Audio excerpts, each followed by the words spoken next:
Hi audience, welcome to Fayday YouTube channel, and this week we have a very interesting episode.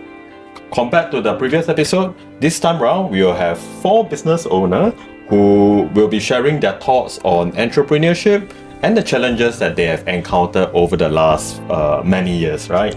So today itself we have the person sitting on my left, the lady, Rosemary. Hi everyone, my name is Rosemary. I'm the founder of Profitability, Singapore's first blooming tea specialist. Hi, I'm Michelle. I'm the co-founder of accountingbpo.com Private Limited, an accounting firm. I'm a chartered accountant and an accredited tax practitioner. Hi, my name is Wee Meng. I'm the CEO and founder for Secure Vision, a company that specializes in security system solutions since 2006. Hi, my name is Ian. So I run a digital marketing agency to help businesses in their lead generation. So I started this business since 2016. Great. So we have a very diverse group of entrepreneurs in different sectors. So I thought that, okay, their experience will give you a very good perspective based on their varied industries, right? So to begin with, right, I mean, coming for a lot of aspiring entrepreneurs, sometimes they feel that, oh, you know, being an entrepreneur is so cool, right? Like can come to work anytime, like 11 a.m. and knock off work at 2 p.m., right? Obviously, that's not the case, right? But anyway, let's debunk the myth, okay? So can we have Rosemary? Yes. Can you share more about like for entrepreneurs, like how many hours you put in, like? I definitely don't knock off at 2 p.m. Yeah. Typically, I would try my very best to work during office hours. However, by the time I reach home, there will be some outstanding, some urgent deadlines. So I'll catch up with my work probably till 8 to 9 p.m. Yeah. So typically my days start at 9. So I would say it's like 10 to 12 hours. Yeah. Like Monday to Friday or weekend as well? Monday to Friday, I try my very best not to touch Saturday and Sunday, but replying some quick messages, coordinating with some urgent clients and suppliers sometimes. Then I would spend a bit of time, usually just some quick messages and coordination. Yeah, I try to have a work-life balance. Great. So back to yourself, you started your business since when? That was 7 years ago. So you've been doing it for 7 years? Yes. That was when my son turned 1 year old, and I decided that I will have to start my entrepreneurial journey. If not now, then when? Yeah. Nice. Yes. For myself, I actually was a co-founder, for 20 over years. Okay, my working hours is actually, to be honest, beginning part, maybe first 10 years were quite long, like maybe 12 hours a day. But at this present moment, I actually don't really work that hard. That actually I sneak in time for self-improvement, which I actually sign up for courses to learn more skill. And because I have a great team supporting me together with my partner, then actually I managed to have a very good work-life balance. For me, quite interestingly, not too long ago, a couple of days back, MOM called me and make an inquiry, a survey. How many of our men are on 5 days a week, how many 5.5? And then when they asked, how about you, director? I said 7 days.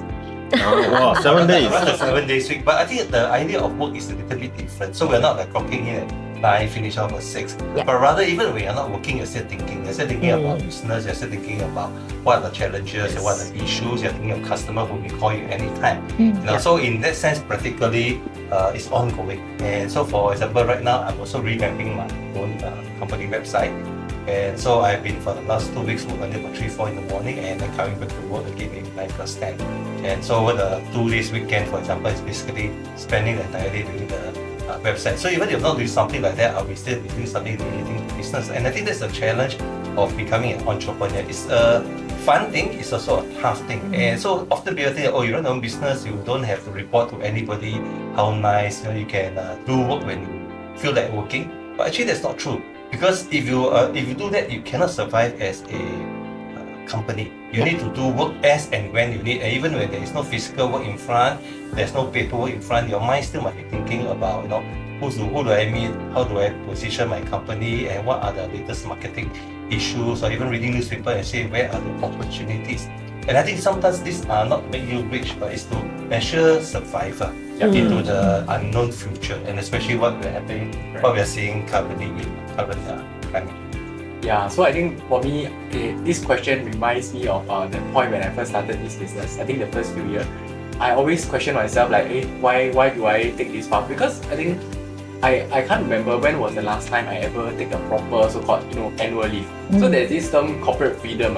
Is where entrepreneurs will never get to enjoy, right?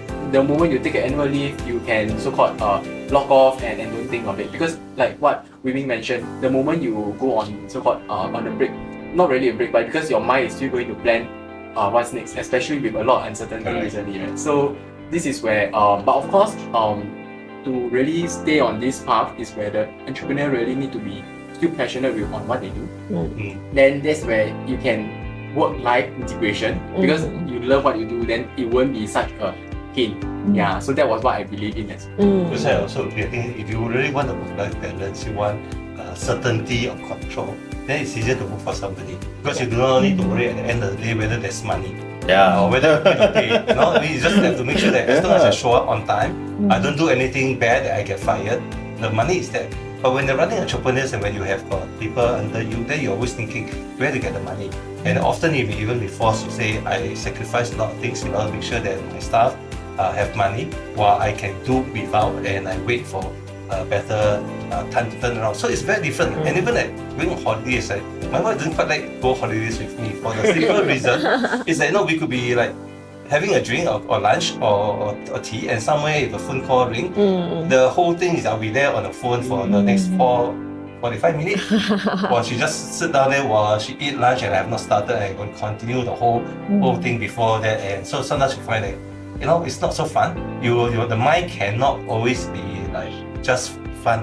Whereas you are on leave, you are working with somebody, you can say during this period, don't disturb me, someone take over. Running your business, you can't. So I like this saying that we entrepreneurs have lots of freedom, but we are never free. Correct. Yeah. I'll say the freedom comes from freedom of choice. Yes. You can make your own decision. But I think, sometimes I do look back like, okay, what if I am just because last time before I started my full-time work, I was doing more like sales promoter, those kind of part-time jobs. The moment you clock off, you can really just forgo everything. So I sometimes really like miss that kind of feeling. So if like compare to the life I have now, and if I were to just what if I were doing some form of like a part-time work, or even just like a simple work, I knock off, wow, that kind of a so-called stressless feeling was like quite valuable in my opinion. But of course, it's when I choose this path, it's because I wanted the freedom of choice. Able to choose let's say which client to take, etc. And then I would like to actually chip in that actually people think that entrepreneurs do not have bosses, that we do not have a boss to report to, but actually all our clients are our bosses. Employees are also our bosses. Yes. That's true. Yeah, so that is a correction we have to make. Maybe something I was thinking about in terms of working hard. Often you hear staff say, I work very hard. But often they are working hard, they are counting in terms of hours. That means, in other words, during the 8 hours I'm working very hard. And so they don't count the outcome. Whereas for us, when running this sort of thing, I won't consider myself working hard even if I'm doing 7 days. Because I'm looking at the outcome and I'm not measuring by the number of hours. So there's a book that I read, I cannot remember the title, but it was a very good book that talked about how we have to rethink about what it means to work hard. Because we're all kind of trained to say work hard means I must spend 8 hours or 10 hours. I do OT 14 hours, I'm working hard. But we're not looking at outcome. And then if you talk about productivity, the productivity cannot be measured by how many hours I work, but must be, let's see, the outcome I want, how many hours it takes me. So what it's saying is that, for example, if an investor or an entrepreneur spend 4 hours and make $10,000, his productivity is 10,000 divided by 4. Whereas if I run for 1 whole month, I make $10,000, then I'm actually lower productivity. And so when you start thinking this way, right, then as an entrepreneur, you begin to ask, now how can I make myself more productive? Not in terms of how can I make this faster, that I can squeeze more in the same hours, but how can I get better value, or even give better value to my customer within the same hours. And so that's why I say that I basically work 7 days. In the mind, it's always working, and you're always thinking. You read something, you hear something, or someone mentions a certain book, and you go, hey, let me go read that book. That is also work, because now you're actually spending a lot of time cultivating your mind, cultivating your own ability, right? Or even like watching TikTok, right? You're learning how to do management. Some people talk about how you handle different kind of scenario. And you're learning, you go like, wow. And if I know all these things in earlier, maybe 5 years ago, 10 years ago, or even 1 year ago, how different that would be. And so the drive towards improving yourself and your ability and your business all links together. Whereas if I'm an employee, I may just look at self-improvement. I may not think much about company. So, whereas you're learning a lot more. Coming back to making your time count and measuring productivity, right? How many of you here use OKR? Wow. I heard about this term, but I have not been looking into how to implement that. Yeah. So I think that more often than not, earlier on you all talk about survival. Earlier on you all talk about employees counting the hours that they work hard compared to arriving at the outcome, right? I think OKR is a very good concept. You can spend some time to research on it. Getting your employees to set their own OKR, which is the objective that they want to achieve within the stipulated timeline. I think that might be helpful, you know, because at the end of the day, I guess it's a very common concept, right, for entrepreneurs to put in 60 hours work week into their business and hoping to achieve a certain outcome. But as your business grows, you can't possibly be extending your working hours, right? Correct. And second thing to which, if you think about it, if you are so much into work itself, when you're on vacation, is it that healthy? You think about it. I would think at the end of the day, it depends on passion, right? So for example, I always feel myself very fortunate that I am doing something that I love and I love what I'm doing. And so it's a double coincidence of that. And so in that sense, thinking of work is actually a hobby in a sense. I do enjoy thinking about how do I do marketing, like GPR and digital marketing. So I spend quite a fair bit of time reading up and preparing for digital marketing. And so often in your mind, you're still thinking such things. So it may not be work as in like I'm answering call, I'm typing proposal, you know, but it's that your mind is always working. And I think it's important to keep your mind active and looking at what is new and what's the latest. Even AI, right? How am I implementing AI in my operations? How am I making use of the different tools? And that becomes something to look at, because that also affects your OKR. Now, if I can do more with less time or less resources, or find a better way to do it, first managing myself, then managing a company, that would be a very good way of improvising. So back to all of your earlier years, right? I think for business, I mean, your business is around 10 years old? 7 years? 7 years. Yeah. Yours? 20 over. My business is coming next year will be 20, but I've been in this street for 35 years. 20 years? 9 years. 9 years. Okay, so the earlier years would be do you consider it to be the most challenging? Or the later I part? would think that the first 3 years are usually the most difficult, because the first 3 years you're trying to explore what's going on. Am I offering what the market is looking for? Am I having the right kind of SOP? Am I having the right sales script? And am I offering enough for the clients, the price point? I would think that this 3 years is really about having that kind of feedback. You want to hear a lot from your clients, and you want to fine-tune your own strategy. Yeah. So they always say that if you can survive your first 3 years, after that you should be quite okay, because that's when things flow very naturally, and you also have inquiries coming in. Yeah. I would think that for me, I feel that after that 6 years, inquiries come in like just on its own. I don't have to worry too much. 6 years. Yeah, for me, yeah. Wow. So when people tell me that, hey, actually, if you go through the first 3 years, things will go as per normal, right? I think I agree, but I feel that the 3 years, the as per normal is not enough. But when I reach that 6 years, I feel that, hey, actually, things go through very smoothly, and for me, it's that 6-year mark, lah. 6 years.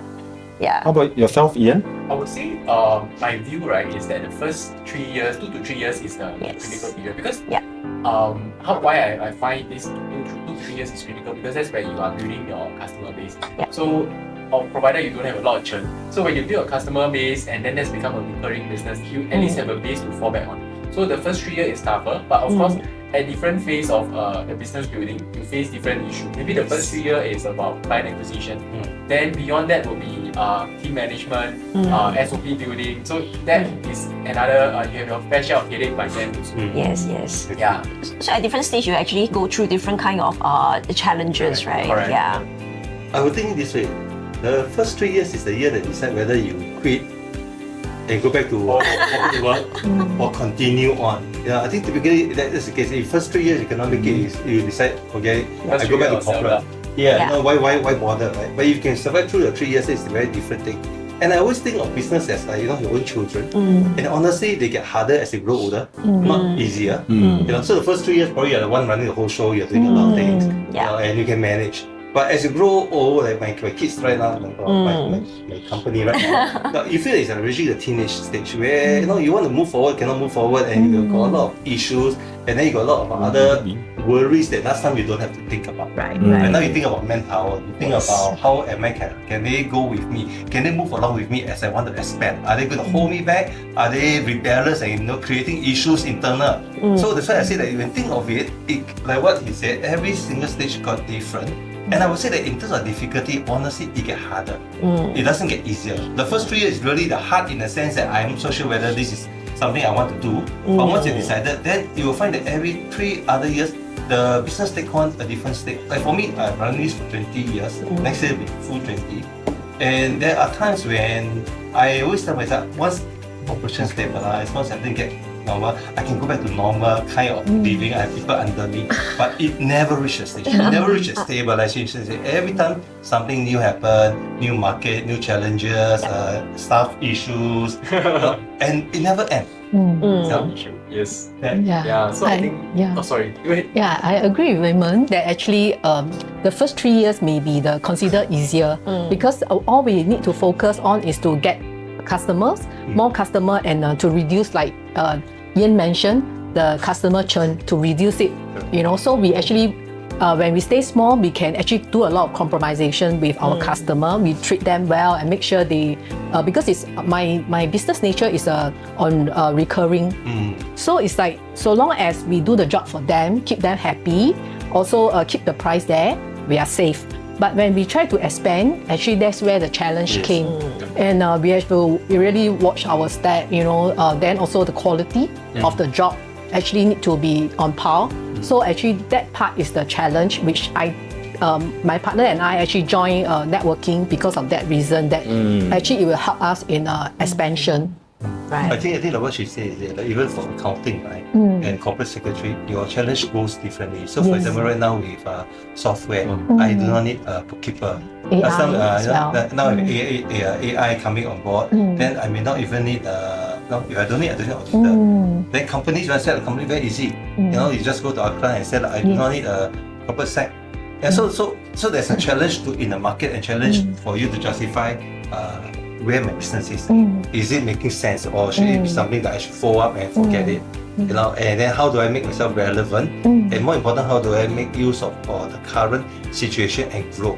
And that's why I say it's a very different portion. If this is a 3-year business, then I can say end of the day, too difficult, forget it, close down. Or maybe the first 3 years I just have to take care of myself. But then after you got 5 years, 10 years, 15 years, you are worried about company reputation. You are worried about continuity. You are worried about old customers. You are worried about your new customers. You are worried about your competition who tighten. You are worried about regulation. So you got a lot more worries, not less. Yes. So in your sense, actually, first 3 years, because you're in a survival mode, your expectation is not so high. But after the 3 years, you're thinking about how can I make my business better at a higher level. That's when your expectations become much higher. Because you have to take care of the livelihood of your staff as well. It's not only yourself. So the responsibility actually grew. I feel that my personal challenge actually happened at around the 5th year, because I feel that that was when the business had come to a mode where it's standing still. And then I'm thinking, wow, how can I be better and how can I break through? So that breaking through part can actually be very tough, because that's when you need new ideas, you need to speak to more people, you need to be very relevant to the market, and you need to speak to yourself like what really works. Then that's when you can have that breakthrough. I feel that part is quite difficult actually. Yeah. So often I think good thing our friend here is in digital marketing. One of the things we always think about is positioning, right? Think way. So at different level, you position your company and yourself at different level. Yeah. And then sometimes switching from one positioning to another position require a lot of investment in manpower. So maybe while your sales revenue is the same, but because now you're taking on more people in marketing and whatever, right? It goes up, and then the margin suddenly your margin drop, and then now you're sweating. Yes. And then you're also Yes. asking, am I making a right decision or should I just keep it? Yeah, correct. That's exactly the stage I'm at last year, actually. You spoke my mind. I feel you. So how do you overcome that? How do you improve your, I suppose, improve your operational efficiency then? So since I just gone through that stage, right? So my next 2026, we have a higher target. In fact, we have a higher target to produce 100% more. But I am including one more manpower, and the manpower actually take on a very crucial role, because at this moment, the one who churns in most of the business is me, speaking to all my corporate clients. So having that target, I actually have another one coming in to do my role. So I duplicate myself. So I take it as he cannot produce exactly what I do, but the thing is, if I include him and I'm still doing what I'm doing, then that's when we can be more efficient. How about yourself, Michelle? I would think that actually I sort of echo what Rosemary mentioned, that actually we shouldn't just look at the bottom line. Sometimes we have to increase the bottom line to actually reach the top line, the higher target. We always have to push the top line in order to maybe at some point the margin actually will drop, definitely. But we just have to have faith in it. Keep pushing the upline. Is there any broad strategy that you use to drive the upline growth? Like for example, joining Mac in this. I think it will help. I think that's a good idea. Okay. Aside from that, I think my broaden market is like, besides Singapore market, I think because Singapore market is saturated and small, and then with change in regulation, like Wei-Ming mentioned just now, that actually people can actually do the incorporation on their own, do accounting on their own with whatever. So actually we have to broaden our market, like we reach out to overseas, like Vietnam, for example, like maybe Hong Kong, China, things like that. We have to really step out of our comfort zone. And then also it's like for myself, I sort of like acquire knowledge like AI, programming, data governance, things like that. And then my partner also look into AI-enabled system that we help our clients to digitalize, with the help of AI. So we actually just have to charge forward. So for yourself, your key strategy would be to expand into new markets. And to improve ourselves and to actually help our client improve, because as our client grow, we will grow as well. Got it. On this itself, do you set a clear KPI for that? Like, how do you help your customers to grow, right? How do you add value? I think a lot of the owners, they have that in mind in a very qualitative way. But how do you quantify it in such a way that you can track it? Good question. Actually, we try to put ourselves into the client's corporation, that we actually offer ourselves let us help you to digitalize your processes. We offer ourselves, we really step forward and make ourselves visible and available to our clients, that we not only as a historical record accountant kind of thing, it's like you get your figures, get your documents, and then we do a reporting for you. We actually want to do budgeting, want to be in the forefront for our clients, so as to make sure their success is sort of achieved, so that in a way, to be honest, to help ourselves as well. Okay, Wei-Ming, yourself? I think in the area of growing sales, right? The challenge for me I see is often it's easier to rely on working more, doing more. Hire more salesmen and then get more sales. But then I find that there's a limit, because every time you hire salesmen, your costs go up, your margin actually drops. Then your challenges become more. And so that's why I thought earlier, the positioning and where you plan to head that right now, if I want to grow my business, I cannot just simply be relying on hiring more or even doing more, because I think that is a way of failure in the longer run, because there's this thing called economy of scales, and there's also how big a market can you go, and the more people you hire, the more expensive it is and the higher cost of acquisition. So you have to look differently and think differently. So one of the things for me in planning to go ahead is I'm looking at different market segmentation. What are the niche area? Then I'm also looking at some of the sales that we are bringing in. Are these worthwhile sales? That means in other words, for the amount of time and effort that's spent, the revenue that comes back, is it worth that, or should I drop some of this and go back into something newer? So recently I read a book called 10x is easier than 2x, a very good book that calls you to rethink. And it says that a lot of companies want to grow 2 times, but they never do it. Why? Because when you want to do 2 times, it means that you do double work. You do a lot more work, and then you get more tired. Your cost go up, your margin goes down, and that's why a lot of us who want to do the 2 times cannot. And he suggested what we should be thinking of is how to 10x, which I think was very challenging. You know, the 2x is difficult, but he said 10x is easier. Why? When you're thinking of 10x, you are thinking of how can I change my operation. So when I'm thinking 2x, right, I'm thinking of changing maybe 20% of my operation, 80% remain the same. But if I'm doing 10x, I must then realize that whatever things I'm doing, whatever capability I have, cannot bring me that. So the only thing is I must look at my entire operation, my process, and I must be willing to change 80% of them. So to reach that level. And I think this is a challenge. And so for me, looking at my business, right, we changed. So for example, we begin to develop software. So we created software that can integrate our system together, and so that is investment that we put up front, and then with this investment, I think the returns will be better. Then you're actually capturing a market. So rather than everyone say, oh, your cameras are the same as everyone's camera, what's the difference? You know, or whatever product you have is the same as everyone, and everyone's going for the price. So I need to then relook at branding, and not just as a company, but even product line, and relook at the market segment that probably I don't want every market segment, but I want to target a particular market segment where it is not so competitive, or the entry to is very high. Yeah, and it also requires a certain level of expertise, so that I'm not just pushing a box. Now I'm providing a solution, and not just any solution.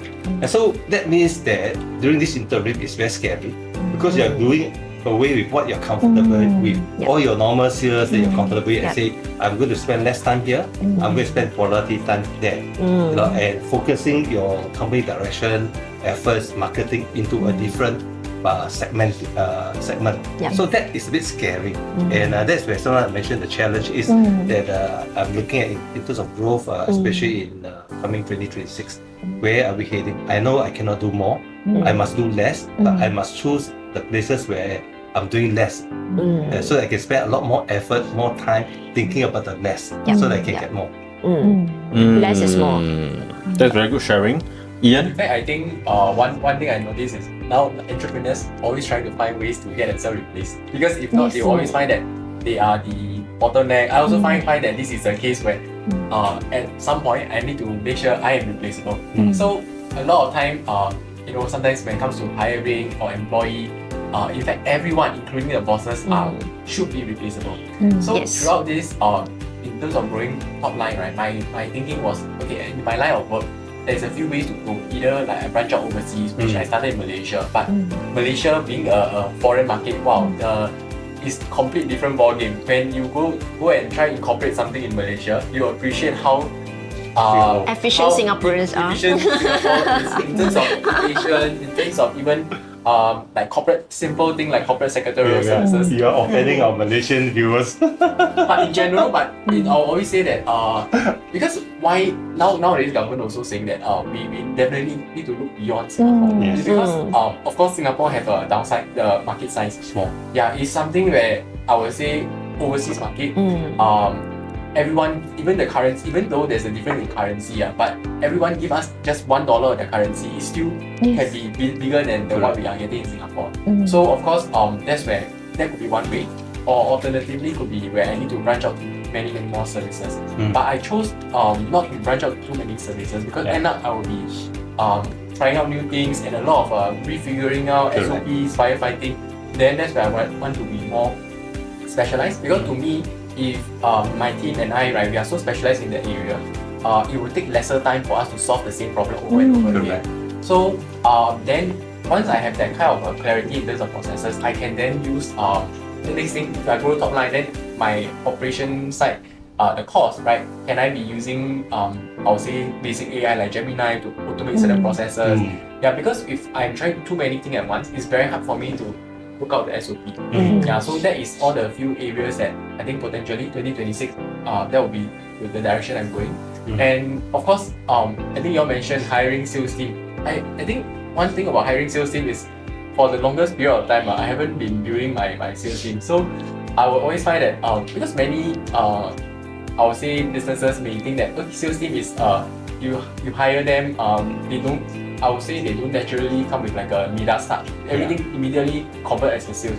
There's still a lot of training, a lot of process. So to me, I don't want to hire a salesperson when I don't have the clear processes yet. Yeah, so and it's unfair for the salesperson that let's say it doesn't work out, then I have to fire him. So that's why throughout the period of time, I'm trying to understand my business, what is the right way of selling, but I must first be able to do that. If not, it's very hard for me to in a way bring a salesperson on board. So I think all these are the different, I would say my direction moving forward as well.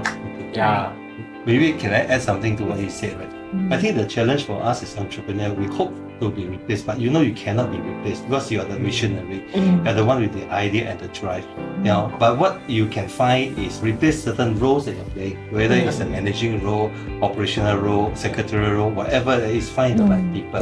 So I think that's something that we need to push towards. And I read somewhere that says that if you are the CEO and you are stuck in meetings deciding which color to use, then you are really not doing what you're supposed to be doing. So you're supposed to be doing the visionary, the planning, and the strategy. And so if you're not doing this, or you're busy doing all the day-to-day, then you're missing a big part. So I think that's one portion. And second thing, I think at the same time, we must also understand as entrepreneurs that we are not an expert in every single aspect. So I cannot be the expert in digital marketing or in technical or in project or in accounts. So there are gaps. So maybe when we're small, because the scope is lesser, one person, maybe one and a half with some help, right? But as you grow bigger, you can't. And so you just need to find the relevant people so that you free yourself. And so in that sense, that for me, I'm now at the stage where I am deliberately freeing myself from operations, right? And it's a difficult thing because you know, like this is your baby, right? You know, think of it, the mother who have a child for very long and then got to wean off. So you have to kind of let go and say, look, I find someone good that can do so that I can concentrate on the more important, bigger thing. And so often it's always asking myself, am I doing the best thing, most important thing right now? And I think that's something that we all must always think about. And maybe there's a time, even if let's say, for example, if someone is starting new, you probably can't, you have to be one man do everything. But yet you have to have that in mind that at some point, start thinking and planning. To have different people in a different portion, and then also know your own limitation. I think the worst is when we are running it, we always think that I know best. I run this business for so long. Don't tell me about accounts. I know, you know, because the fact is I'm not expert. You know. Yeah, true. Coming back to which, how many of you here has a sales team or has someone who do sales aside from yourself? Okay, maybe I'd like to share that actually our company, we do not actually employ any sales team. My partner and myself, we are the salesperson. And then besides sales people that I think that we can sort of employ, my idea is actually we should work with other people. Like maybe for us, we work with other accounting firm, other tax firm and corporate secretarial firm. Because no one actually is, like you mentioned, no one is best in anything or everything at all. So some of the tax advisor actually come to us that, oh, this area I'm not very sure, maybe you want to take on this client. Then for us also likewise, we were like, oh, this part I'm not very sure. This area, because we have a client for Australia. Yeah, so I'm not very familiar with this region. Can you actually take over? So we work that way. So you don't really need to employ sales team, in my opinion, if you have enough network, enough support that you can actually refer cases to each other. That is more applicable, let's say, in a professional service, right? I would think that, like for, let's say, Rosemary, because she sells tea leaf, right? And her tea leaf is actually packaged in a special way that actually help corporation identify, you know, their maybe mission or their image. So actually I can work with her.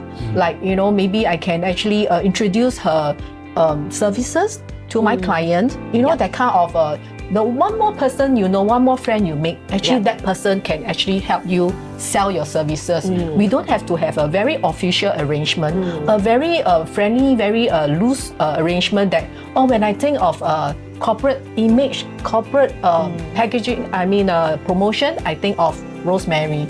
Yeah, then likewise, I think of security, you know, system, I think of maybe. Then I think of digital marketing, I think of Yen.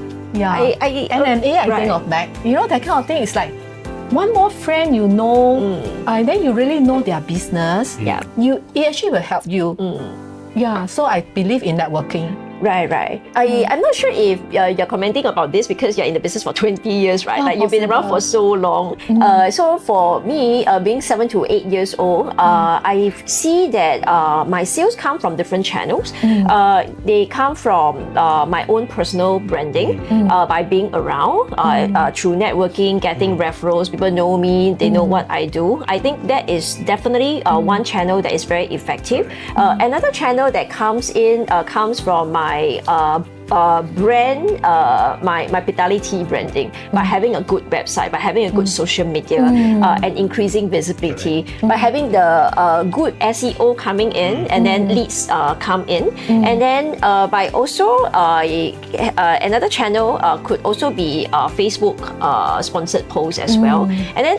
After a very long time, I do realize that the kind of people that I work with very well, for example, like event organizers, they speak in their own industry. And then one event organizer, sometimes they are freelance, they go to jump from one company to another company. So that's how the brand gets spread. So my channels are actually, my sales come from different channels. Yeah, so I won't be able to rely on only just purely one networking or purely one SEO. It's really a few channels coming in together.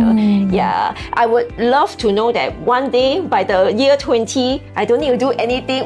The referrals just coming on its own. That would be my dream come true. Maybe in that sense, I can say something in terms of SEO from the website, right? Yeah. Our website on its own brings about 5 to 6 inquiries a day. Right. Yeah. So my salesperson do not need to cold call. Right? So that's a good thing about it. Yes. Yeah, but yet I need salespeople. Why? Because it's about relationship. Yeah. It's about networking. So even let's say you mentioned about networking. So if you have a lot of network, someone must continue to maintain accountability. And so how many people can you meet a day? And how can you remember, you know? And so like in my case, because we do a lot of solutioning, right? So I can go and do one solutioning, but I cannot go and visit 10 places in a day. And I cannot be answering all the 6, 7 inquiries. And so at some point I need to get it to someone else. So I need the salespeople, but their sales not as in cold calling. They need to build a relationship. And you mentioned correctly also, sometimes, you know, people that you met, they recommend. And so someone must follow up. Someone must continue that relationship. And so I mentioned earlier, you know, that when I first started, and even I think probably 3 years ago, I'm the main salesperson. Because I have a lot of contacts, I have website coming in, and I will answer all this query, I will talk to them on the phone, I'll go for meetings. But it came to a point where I decided that if I really want to grow my business, I cannot be doing this myself. You know, I do not need to go and cold call, but every lead needs a follow-up. Right? And I don't have this time if I want to start thinking strategically and planning. So I have to get someone who can do this lead.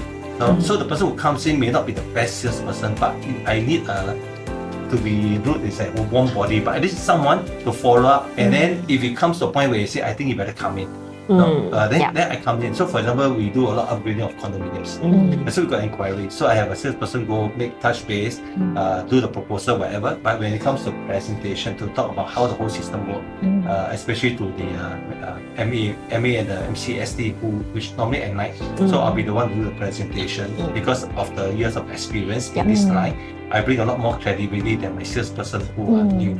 Now, but without these salespeople doing this front bit of touching base, and if you leave it to me, a lot of these sales leads will not be followed up. Or even if I done a code, I may not follow up because I don't have this kind of bandwidth. And so this is why I mentioned sometimes that we have to ask ourselves, you know, what is my bandwidth and what is the best thing that I'm doing. You know, so at some stage, you know, we got different avenue, and even like networking. Can I network with everybody? You know? Yep. So maybe among all the people that I know, I may want to network with 4 or 5. What about the rest? Then that's where my salesperson will come in and say, look, go ahead. I want to introduce you, and this person has got a lot of connections, so please work with this person. Now, but I know the person. Right. You know, so no one feel that, oh, you know, no one take care of my referral. I refer, but no action, no sound, nothing. Right? But at least got someone following up. Yeah. Because at the end of the day, I would say business owner, when we hire, right, in quite bluntly, we are paying money to buy another person's hour. So every 1 hour is only like 24 hours a day. But our effort is really to see, like, instead of us following up or attending to a sales call, I want to spend an amount to bulk buy this person's time. Then if I can turn it around to resell it potentially higher, or even like drive higher value, then where I can free up my time to do another thing that can even give higher value, then that's how the business can go from there. So I would say sales team is to offload certain tasks like following up, even fixing a call, or even just simply like sending up a quotation proposal. So that is, I would say, the goal. Because I think even networking, referral is a source of lead.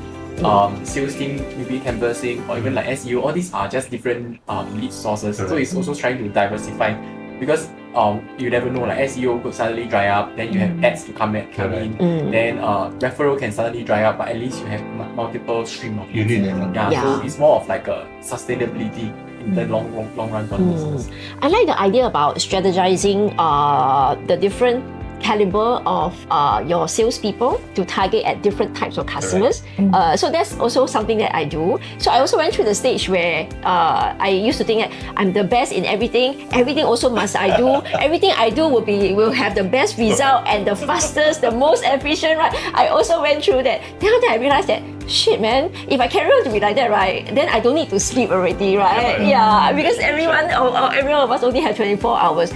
Then I finally come to my senses. One fine day I wake up, then I realize that I need to do only high value work. That 1 hour, not that maybe earning $300 from this customer is not important, but if that 1 hour can churn 3,000 or 30,000, then why am I spending time on the 300? The 300 is so important, then I strategize another person to take over that $300 deal. That's why they often say we need to ask ourselves, what's the best use of my time? Yes. You know, because when you're an entrepreneur, right, if you are stuck in all this work, then you're missing the big thing. So for example, for a while, I love to handle technical problems because I have a technical background. So people call and say, how do you handle this problem? Then I'll teach them over the phone. And then after a while, you go like, why am I doing this? Because while I'm doing this whole thing, right, you know, I'm missing out the networking, I'm missing out the thinking, the strategizing. And so along the way, I hire someone to do this bit so that I free myself. So in that sense, there's a deliberate freeing. But of course, the challenge, because we have been there before, I like what you said earlier, that I must then set in the protocol, the process, and how do I onboard and how do I teach the person that, hey, this is what you should say. If someone is asking a technical question, what are the questions you must ask to get? And because then I'm making use of my knowledge, I'm giving the person a set of questions so that they can ask. Okay, right now what I'm hoping to do in next year is to use AI, and I've spoken to some of the AI to say if someone make an inquiry either by phone or by system, I will teach the AI so the AI can answer a lot, including asking questions. So for example, someone say, I want to have a new car access system. So first question you ask is that, what kind of door? Is it a glass door? Is it wooden door? Because it changes the whole thing. Is it only for one door for the whole office? How many people are there in the office? What technology you want? These are standard questions that I close my eyes and can ask. And so now I'm thinking of how do I use this one on the AI? So the AI can ask this, and once the answers filter up, my salesperson has got the information, and therefore they become more effective. And I think on this area, one portion when I was talking to someone on AI, they were telling me subscription may cost me about $1,000, $2,000 a month. I was like, wow, that's so expensive. Until I sat back and say, actually, I pay my staff more than $2,000 a month. And if the AI can work 24/7 and can handle multiple calls for $2,000 a month, it's very cheap. And then I don't have to worry about leave, pay increment, you know, and all kind of things. I don't have to worry about personality issues. I don't have to worry about 5-day week. They work 7 days. And so that's also one of the things I'm implementing. That's why I talk about we need to have this strategic thinking, because if I'm so engrossed in all this day, I won't have this bandwidth to consider this part. And then I will just want to keep things as usual running. Okay, so coming back to which, right, we talk about skilling, right? We talk about AI, and I think AI is a way to lower operational costs, which is great, right? Because people come with their own set of challenges as well. So coming back to which, I think I noticed a common trend among a lot of SME owners. They normally hire people who can do a specific task as best as they can. But they normally don't hire people who are equally as capable as them or even more capable than them to drive the business forward, right? So what's your take on that? I would say at the start, definitely we're hiring for a specific task. Because to me, I find that if you hire for a specific task, it's easier to hire. If you are trying to hire, let's say in my line of work, somebody can do SEO, can run Google Ads, Meta Ads, either this person is very hard to find or it's going to be very expensive to hire. And then that's where if you hire for specific task, it's easier for you to build up system, easier for you to, in a way, find replacement. So that's where at the start, this is the case. But as we look into expanding, then of course, middle management will be where you want to find somebody that can be much more generalist. Yeah, so that was the depending on the phases that you are in. Yeah. We will always require someone to be smarter than us. That's something I truly believe in. Yeah. Why SME don't hire someone smarter than the founder? I think there are many reasons. The very first reason is you're an SME, right? So you have limited budget. Yes. So you won't be able to attract that kind of talent who are actually asking for much higher salary. And then the founder will be thinking, wow, this person costs how much and how much? It's almost going to be the same amount of salary that I take. Do I really want to hire this person or not? I feel that this is actually one of the biggest reasons why founders don't hire someone of that level. The second reason, I feel it's a human factor. I think it's ego. Yeah, like, hey, I'm the boss. I'm going to hire someone smarter than me. It takes a very logical person to know and to think and to finally accept and can, okay, I accept and I'm going to execute. I'm going to hire someone who's better than me so that the company can grow faster. Yeah, I feel that these two are actually the key reasons. Yeah. In fact, I think otherwise because I was okay. So in my mind, I was thinking that if somebody can literally replace me or be smarter than me. Yeah. In fact, I think there are. I am more than willing to pay like 5 figure per month. Right nowadays, everybody is talking about 5 figure salary per month. And because if I can pay the amount, right, then I can get myself replaced. Or then I can just take a lower salary but less stress. Sometimes I think that is also very comforting just by thinking about this. Yeah, so I would say if you can get a talent, Yes. I would say it's really going to be a good exchange of value. Yes, yes. I agree with getting someone who's better than you in doing that job. Yeah. But I feel that most of the higher management, managers, or even bosses, right, their concern is, what if this person take over me? What if this person come to my company and then learn everything I have, and then this person go out and start to be my competitor? I feel that this is actually one of the key reasons. Yeah.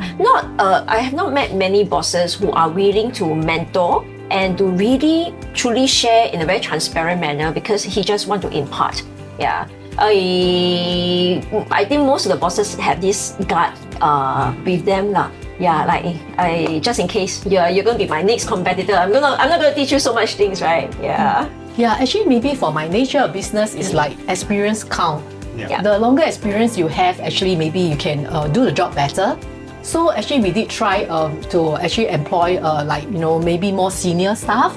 They are actually a chartered accountant as well, but actually didn't work very well because actually I would think that it's difficult to change their mindset because they come from the era in which doing accounting in a very traditional way, but our company actually push for innovation, like do a different way of processes that we make use of software, AI, things like that. So we actually figure out that actually getting young people will be better. Young people have energy and then they are mostly actually AI, IT equipped. So I would think that they may be smarter. I would think so because they are younger and then they have more energy. So I would think that actually we do employ smarter people in our company. Oh, no. Wow. Okay. So I think I have actually a question to direct to Wei Ming, right? Yeah. So personally, I also feel that I have this situation. Like, I have an existing team. Maybe the existing team, they are good, but the company has come to a point that you need another category of people with another kind of mindset and caliber to come in. But you're very worried that the current group of people cannot accept the new group of people and therefore cannot manage. Yeah, so this is actually another real life struggle that I feel that we'll go through in change management. I would think that there is a growth in company and there must be a growth in people. And there will always come a point in time where the company may outgrow the usefulness of the people and the capability. And so that's where we may have to play the hard ball and say, thank you very much. You have gone so far with me, but you can go no more. And I think that's the toughest decision that we must make. And then we go back to just now, we talk about hiring someone better than us. So remember, I was just saying that we are not the best in everything. Then you must ask, what can I delegate that cannot be delegated? And so to me, end of the day, as a visionary, as a boss, as a CEO, what I can never delegate is the decision making, the strategic planning.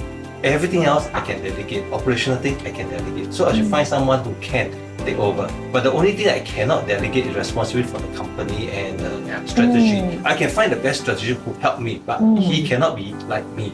If he's good, better than me, he can advise me. So I'm just saying, end of the day, right, we have to ask ourselves, what is our strength? What we bring to the table. So all of us come in, some are very good in sales, some are good in marketing, some are very good technically, right? And we must know what is our core strength.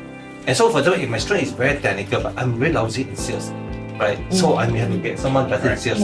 I cannot, no point getting someone better than me in technical because I may feel uncomfortable.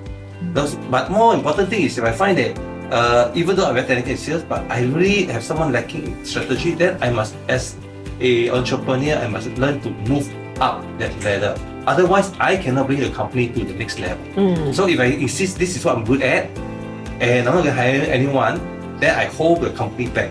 But if I'm smart enough, that's why they often say that people who start the company may not be the best person to grow the company, nor the best person to maintain the company. And so at some point, we may have to ask, if I'm holding back the company, then I may have to step out of the way and get someone else in. And I think that's where you talk about ego and all comes into play. And I think it's this letting go. It's the same thing with children. At some point, you have to learn that, okay, I have to let my children do and make their own decision. And because they have come to a point where they do not need me anymore.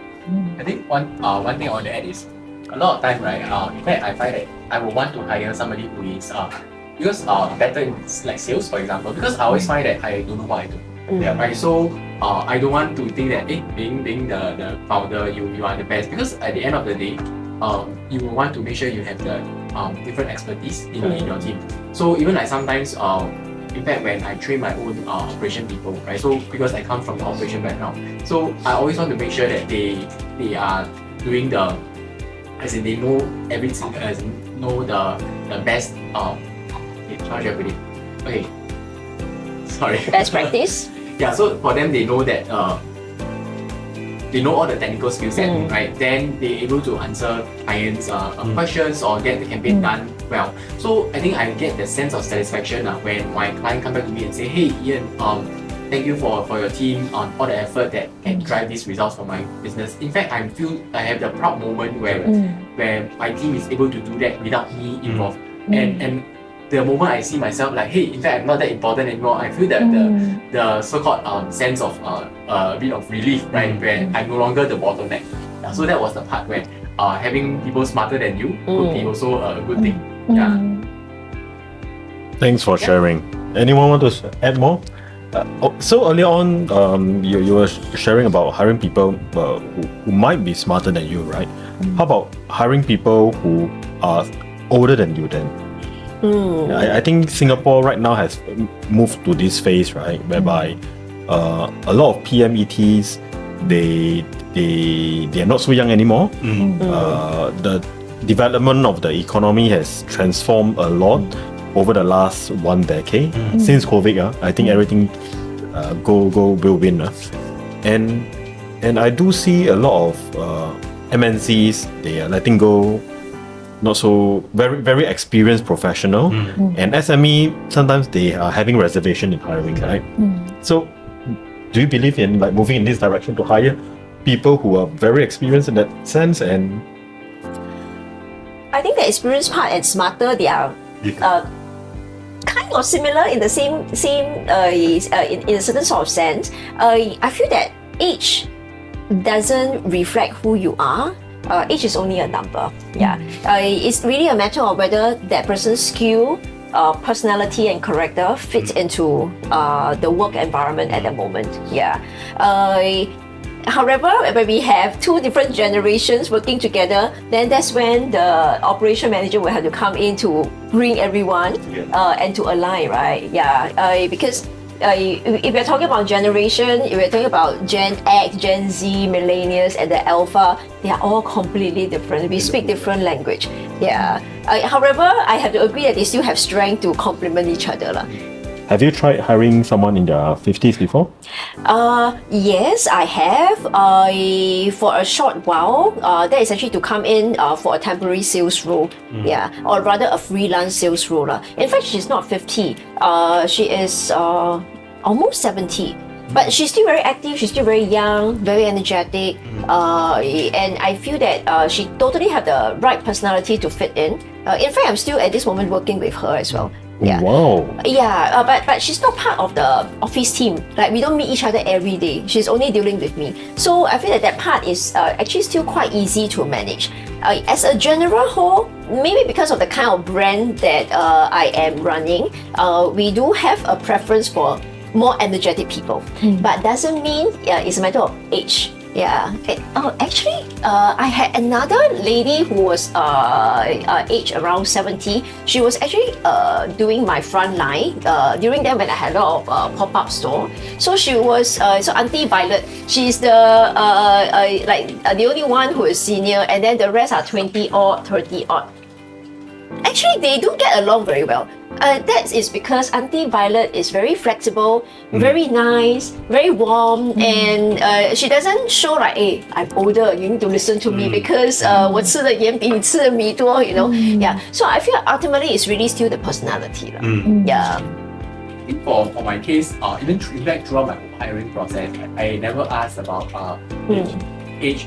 In fact, if you ask me whether how old my team members respectively are, I don't know. Then only my partner who's handling the back office know. Then I never ask about certification and mainly evaluate them based on their skill set.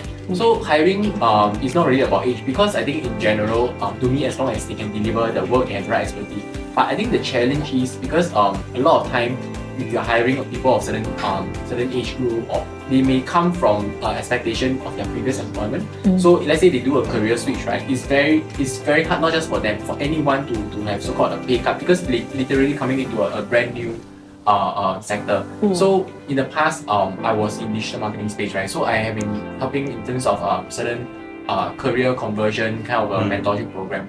Most people would think that, oh, I take this digital marketing course, my salary can immediately increase. But the thing is that if you are good at what you do, then you can command that. But if you are not, you are new, right? Then are you willing to take a pay cut? Which not a lot can. And even if they're willing to do that, sometimes they may take up their role unwillingly. Then a lot of mismatch of expectation, disgruntledness, all these will become friction. So it's not really about age. It's more towards like, are they ready for this switch of career, etc. I agree that actually it's not so much of age, because we do have older folks and younger folks. Sometimes some older folks actually are more willing to adapt, to change, to learn new skill compared to a younger staff. So I would think that age is not really an issue. So I'm in my 60s, so it's very hard to hire people older than me. I'm the oldest in the company. But having said this, at the end of the day, it's about hiring the right person. So it's not about the age, it's whether the person is adaptable, whether it's suit, and whether the person has the skill set that you want. I think that's important. Of course, having said this, we also have to bear in mind that an older person energy level will be lesser than younger. Then you are not definitely looking at him running 100 miles or 100 kilometers or 100 meters run. But then you're looking at tapping his experience or his know-how or his network. And so then it goes back to why you hire the person. It must be very clear. If you want the person to be the best typist to type your thing, maybe not. But if you want the person to come out with the best proposal, it's a different story. So then it's knowing why you're hiring and why you're choosing this particular person. And so like if I hire someone in the 50s and I need a technician to climb up and down, up and down the ladder, go to the ceiling, I won't hire them because there is a lot more risk involved. And but then if I need someone who's very knowledgeable in giving consultation, assessment, this will be the kind of person. So it depends on what you are hiring the person for. Of course, the person must know and must be willing to say, I meet your profile. Yeah. You know, recently, not say recently, government have rolled out this career conversion program. So I believe you guys may also receive certain cold call from training institutions saying that, hey, you can hire people of certain age and you get grant. But to me, it's like not about the grant, because at the end of the day, we don't want to hire for the sake of just claiming the grant. Because at the end, you are hiring, it must fit your job opportunities. Yeah. So, but I know that that's why I think age is not really the main factor over here. But when sometimes training institution they try to push because of grant, you must hire. But that's completely not the actual criteria that business owners are looking at. Yeah. So at this point of time, we cover different aspects, right? What is the biggest challenge faced by your respective companies? I would say I'll start first. So I think my biggest challenge is definitely I would say hiring and also most likely in terms of systemizing the processes. So because on my end here, being a service-based business, a lot of time, in fact, we don't produce product. We don't have product to manufacture.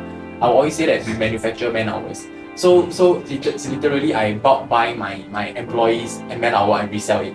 So, but of course, to make sure that I'm trying to systemize the way we deliver certain services, then I can have more predictability in terms of like how much time is needed to complete certain things, etc. But of course, easier said than done, because processes, especially working with individuals, then this is going to take a long time to build that processes out. So that will be the challenges.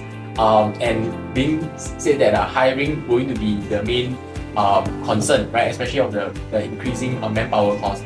Yeah, so then that's where nowadays I would say businesses in Singapore is looking into outsourcing, offshoring. How do we use AI to make sure we're able to manage that part of the cost well? Yeah, so that will be the challenges. Okay, me, you want to go first? Okay, for my business, actually the main challenge will be like just now Wei Ming actually mentioned that actually directors, business owner, they will do the accounts on their own, do the setting up of company on their own. They do not want our services. So actually, this is the biggest challenge for my nature of business, which actually we have to really go into the organization to be like there for them to prove that actually we are worth like the fee they pay us, that actually we really need to sort of like convince them and how we can actually help them to grow their business, have peace of mind. So this is our biggest challenge, in which actually the client give us the chance to really be of service to them, to really produce value for them. That is my biggest challenge. Okay. For me, I'm at the stage of scaling. I feel that the brand has already stabilized in terms of market presence. My challenge will be bring in the dollars. That's one. Second thing would be stabilizing the manpower. So in fact, in 2024, starting from the first quarter, 2025. In 2025, starting from the first quarter of the year, my team increased by 4 people. Yeah, so currently we have 6. So originally we have 2. Yeah. So it was actually a year of stabilizing the people, knowing what are the suitable SOP that are required, so that when new people come on board, we can better train them. And you keep talking about AI. Actually, that's also something that I'm considering for 2026. I needed the system to be stable, and that the people know how to use the system, because there's no point to invest a lot of money on system, but the people are not using it. No. But that is actually another hidden problem, right? Like, you pay so much money for grant. Yes, no doubt, Akong give you some money to subsidize you, but it's an empty shell if no one know how to maximize it. So that could be that is actually one of my challenge as well. So I'm trying to stabilize that part before the AI can come in, because I am also considering to use AI to systemize inquiries, creating the whole flow of managing inquiries, sending code, talking to the supplier, and then finally invoicing, and then it get pushed to the event team where they can create a checklist and then they do execution. So that's the stage that I'm at. I'm very curious to know, at 20-year-old, what kind of challenge you have. I'm thinking of how to 10x the business. So, I mean, the company I started in 2006, and so for a good 16, 18 years, quite stable and quite comfortable. Number of people we have is also very limited, not many. I think we have about 7, 8 of us. Right now I have 15 people, and I'm looking at expanding the team. Something happened, I think, to share a quick one would be, when I turned 60, many of my friends are talking about retiring. That's 2 years ago. And I thought I should not retire since I have all the experience already. And the fact that last time in my business, I was very cautious about growing, because if something happened, then there goes the whole family livelihood. But by then, my kids are all big, they are all earning good salary, and I figure that even a big mistake, I go bankrupt, my kids can support me and still afford my day-to-day. And so I decided then go all in. And so that was 2003. And 2003, I doubled my business by increasing manpower and doing a lot more. Of course, while you double the thing, your margin actually drop. But yet, as I grow and think more about it, and we do a lot of network, it's also the realization that I should start planning way ahead. And I also must think of how do I exit at some point in time. And so I don't want to run the business until it cannot go anymore. And so it's planning the next stage, and so I have this idea of, if possible, get investors in, and maybe in 5 years I should exit the business or hold some special share, and it's no longer me running alone. So now it's in preparing for that 10x. But that also means that right now I have to look at the people that I have, are they of the right caliber? I'm really looking at our processes. Do I have processes that I can use and onboard new people? I'm really looking at the strategy and the revamping of the website. Then really looking at the things that we're selling. Am I just selling boxes? Or am I selling solution? And even solution, at what stage am I positioning myself? So if I consider under my security trade, there are 3 categories. Right? The top are all the big boys, the mainly MNCs. The middle are those that's been around for a while. Right? And then the lower one, where it's a one-man show, two-man show, we are probably on the border between the lower and the upper.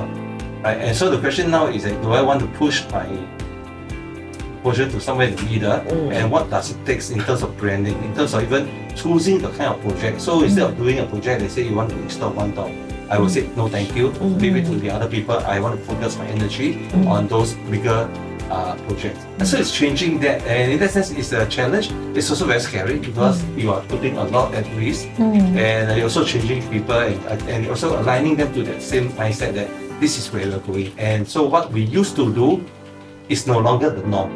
What we want to do, that must be the norm. And I think that is the biggest challenge I have. Finding people, aligning them, and also clarifying that vision for myself and for my team. On your end itself, each of you has your own skilling challenges, right? And we are touching into a zone of uncertainty as well. So how do you manage this fear aspect? Like, obviously, right, we see a lot of cases where entrepreneurs, they see a new program that they want to embark into, they put in some money, things may work out, things may not work out. If things may not work out, then whatever that they have built over the last decade may be all for nothing, right? So how do you manage this fear, right? I think the fear of I don't know whether do everyone here feel the same. Even though it's not like an economic downturn immediately, but you feel that there's a bit shakiness in the market. So I think for my end, how I see that going into 2026 with this uncertainty is really to manage in terms of I would say what I call cost efficiency. So nowadays a lot of news about F&B closing down. But I went on to see other those chain business. I asked myself like, hey, why are they surviving? So then that's where I realized they have this thing called cost efficiency, where they have central kitchen and notice at the moment you don't have that kind of cost efficiency, your margin is squeezed and it's harder for you to survive. Then how can I apply that in an agency where it's very human intensive? Then that is where I need to make sure I find ways to, let's say, for the same amount of people, I can squeeze out more productivity hours. Then potentially I don't have to always increase price, because there is always how much you can increase price.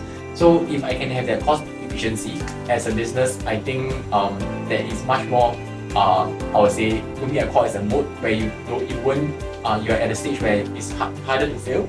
Yeah, so that was the part, my strategy approach towards the uncertainty in 2026, cost efficiency. Yeah. You know, as entrepreneurs, I think we are all very courageous. Not that we are fearless, but I like to gamble lah. But I like to gamble, knowing that the chances of me winning is definitely much higher. Yeah. So when you're asking about the kind of advice that we can give to like entrepreneurs, if they're making a decision, or how do they manage the unknown, I feel that it's very important for us to work with a framework. The framework is as simple as taking a piece of paper, writing down every single pros and every single cons that you can observe, and logicalize this decision-making process. I think that is actually a very good way to manage the unknown, right? Yeah. For me, on a personal note, I am usually always looking forward to the unknown. I don't have too much fear, maybe because I like to gamble personally. Not encouraging that. Yeah. But what I truly feel is that after we logicalize a certain decision, when we move forward, it's really about adapting to changes. Yeah, and managing from there, from your observation. Yeah. But having said that, I have shown some people my books before. Most of them are very impressed that, wow, since year one till almost now, I've never been in the red before. I had one strategy. I keep my organization very lean, and whenever I spend money, I think super carefully, and I think about that amount of money that I spend, how much am I going to take back? So it's really a lot about calculated risk, instead of gambling on the gambling table. For me as an accountant, of course, I believe in budgeting and forecast. So there again, like Ian mentioned, is the bottom line. You have to keep it low, and then I still believe in building the top line, that actually we'll try to have KPI to push the top line as high as possible, and so I have the buffer there. So actually it's all about figures, like calculating, like you mentioned, like budget, forecast. Yeah, that will help a lot. I think one of the things you need to think about is how to prepare for the unseen, unforeseen, and how then to adapt and change. I think that is something that's very foremost in my mind.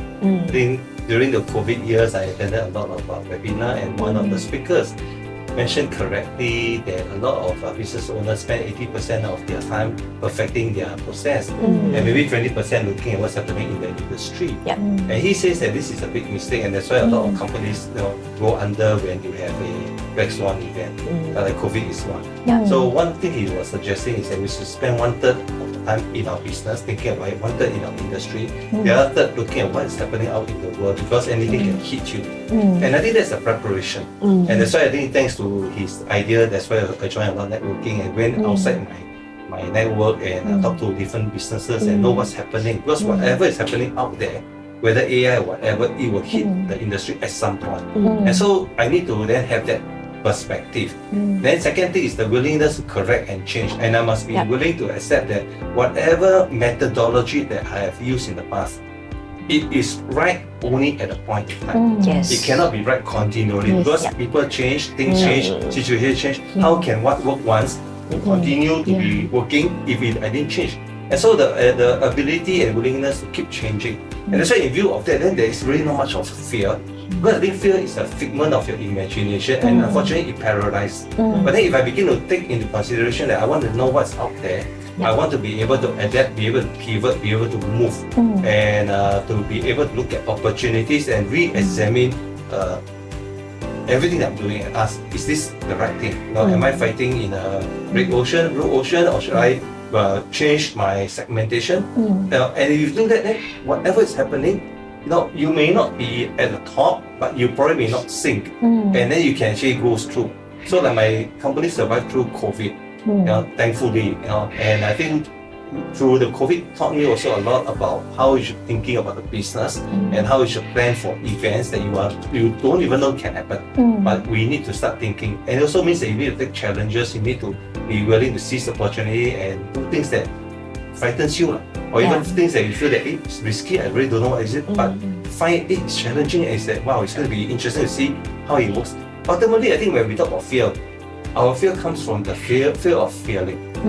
But then if I think in my mind that in life there is only two things, either I'm successful in something or I learn something successfully, even if failing, then there's nothing much to fear. Because I can say I learned something. So even I push a concept, it didn't work, I must have learned a lot of things. And then I adapt and bring that into the next stage. Okay, wow. So thank you for all these thoughts on fear management. So I think this probably our second question. So I think these days there's a lot of digital disruption, if you may. At the same time, I think that in Singapore market, presuming that most of your market is Singapore focused, we see a lot of Red Sea syndrome, right? Where competitors are cutting in at a lower price, one way or another, whether with a direct product or a substitute product. So in that sense itself, how do you plan to cope against this Red Sea syndrome? We always fight with prices. We'll never win because someone's going to be cheaper than you. One very good example is employment, right? Singaporeans are getting more expensive. Then what do people like us do? We hire foreigners. Someone's always going to be cheaper than you. I don't believe in price war. I believe that I attract who I am. If I am this level, the kind of clients that I attract would always be at this level. And the client must understand my USP and must understand why they want to use my service or my product because it speaks to them. And most importantly is it delivers that kind of value and it solves their problem. I feel that ultimately we want to work with people we trust. Correct. It's not a matter of you're more expensive. I go for always the cheaper one. So my selling point is I am who I am. If you like to work with someone credible, worthy, respectable brand, someone who's going to deliver whatever she promises, then that is me. But if you think that you want to order from Taobao, it may not deliver. It may get stuck in the ship. Ultimately, when it arrives to custom, it may not arrive in time for your very crucial kind of clients. So maybe for me, that's the beautiful part. The beautiful part is I'm serving a more premium group of clients, and they are not just looking at prices. They are ultimately looking at branding and credibility. For myself also, I don't believe in fighting for price. For our firm, it's like we actually deliver service, quality service, and then be always there for our clients. So actually, there are always people who are cheaper than us, like Rosemary mentioned, a lot actually. We will not want to go into that price war like Porter theory say. Actually, we must know where our position is, then we can be successful. So same thing. We actually deliver quality service and be there for our client, let them have peace of mind to run their business. So price is never an issue for us actually. For me, I always tell my customers, I won't be the cheapest, but I'm definitely not the most expensive. I think that's one of the things I always tell my customers. And at the end of the day, I think there is a certain level of branding, not just a company branding, but personal branding. And I think, you know, in this current world, a lot of people are quite interested in the founder because the company characteristic or even value system take after the founder. Yep. And so it's like what you say, I don't plan to sell to everybody, but I want to sell to a special group of people. Yep. And this special group must buy me, they buy my Yes. company. Just as I must be willing to say, I work with you and I choose my customer, they choose me as well. And so then the lowest price won't cut it. And so in that some sense, I don't go for public tender because they always go for the lowest price or something else. So but typically, if I meet up with my customers one-on-one and we explain the system, I think a lot of trust. The advantage I now have, for example, my company, 20 years already, I have 35 years in this trade. So there's a lot of trust factor, and that's why I find that a lot of entrepreneurs miss this point of selling themselves. Yeah. Yeah, because at the end of the day, I want to know the face behind the company. Yeah. And so if I buy the entrepreneur, I buy the person, character, and what the person have done and the background, even if the price is 10% more, 15%, I may be more comfortable than someone I totally have no digital footprint. I don't know who he is. I don't know whether he's here for today only and tomorrow disappear. Yep. And so that's why I talk about branding, positioning, and that is not just only on the personal level, but also as a company level. And so what makes you special? Your USP you mentioned. Yeah. Ultimately must be us. Yep. You know, sounds very narcissistic. But the problem is, I think the fact is people deal with people that they like. And even company to company is still people to people. And so ultimately, if I understand it correctly, then I want to be able to form that relationship, or even through my salesperson, they must be able to project the same kind of image I want to project personally. And I think that is where you build trust. And then that is where, if there's a trust, I don't really care if your thing is 10 cents more, or $10 more, or $100 more, because I buy you. Yes. Yeah, I think because, okay, I would say I agree partially, because I think in general, yes, there will be a lot of inbound competitors, especially in my case, right? There are agencies in Malaysia, Indonesia, they are already running ads targeting at Singapore SMEs. So for me, I always believe that yes, there will be cheaper person as in offering this service out there, but as a company here, we also need to make sure that we are able to compete in a sense where we are efficient in terms of the cost, right? Because when I'm able to achieve that, I can maintain a margin and potentially reinvest to go into a long-term thing like building the brand. Because building brand or even have a good brand positioning where you can command a premium, it takes a long time to really build that. So, you know, in one of the year that I did try to increase price, because nowadays a lot of guru out there saying that, hey, you should charge $1,000 an hour, $2,000 an hour. Then I'll ask myself like, hey, why I can also do that. So when I tried that, I realized one thing, there is ultimately so-called equilibrium, like how much the market willing to take. So even though everyone want to charge a premium, but how much the market can take, right? You can roughly have a sensing.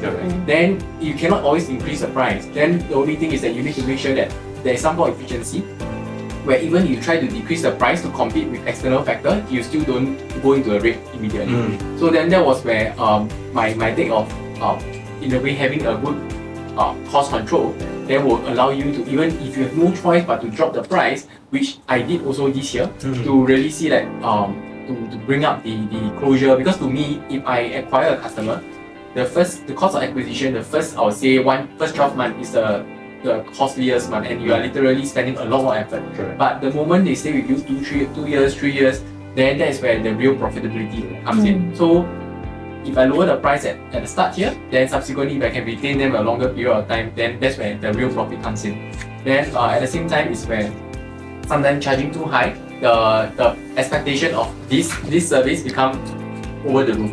Then that's where your delivery, if let's say it happens to fall short, it can becomes a backlash to you as well.